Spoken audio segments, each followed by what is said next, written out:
খাদ্যরসিক রবীন্দ্রনাথ খাদ্য নিয়ে নানা রকম পরীক্ষা নিরীক্ষা চালাতেন। অবশ্য ঝক্কি ঝামেলার অনেকটাই সামলাতে হতো কবি পত্নী মৃণালিনী দেবীকেই। কবি নানা পছন্দের মিষ্টি খেতে পছন্দ করতেন। মৃণালিনী দেবী সেসব মিষ্টি তৈরি করতেন। কখনো দইয়ের মালপো, চিঁড়ের পুলি, কখনো আমের মিঠাই।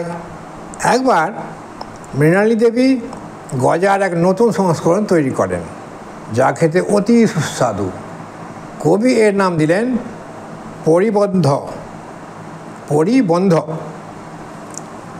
কবি একবার মৃণালিনীকে মানকচুর জিলিপি তৈরি করতে বলেন। সেটি সাধারণ জিলিপির থেকেও খুব সুস্বাদু হয়।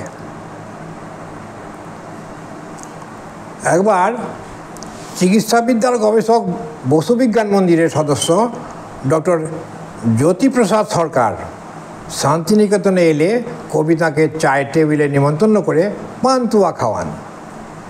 জ্যোতিপ্রসাদ মিষ্টি বড় ভালোবাসতেন, তাই থালা ভর্তি পান্তুয়া শেষ করতে সময় নিলেন না। কবি তাকে জিজ্ঞাসা করলেন, কিসের পান্তুয়া খেলে বলো তো ভাই? জ্যোতিপ্রসাদ বললেন, নিশ্চয়ই ছানার। কবি তখন হেসে বললেন, ঠকে গেলে বন্ধু, ওগুলো ওলের তৈরি, মৃণালিনীর রেসিপি। কবির কথা শুনে জ্যোতিপ্রসাদ অবাক।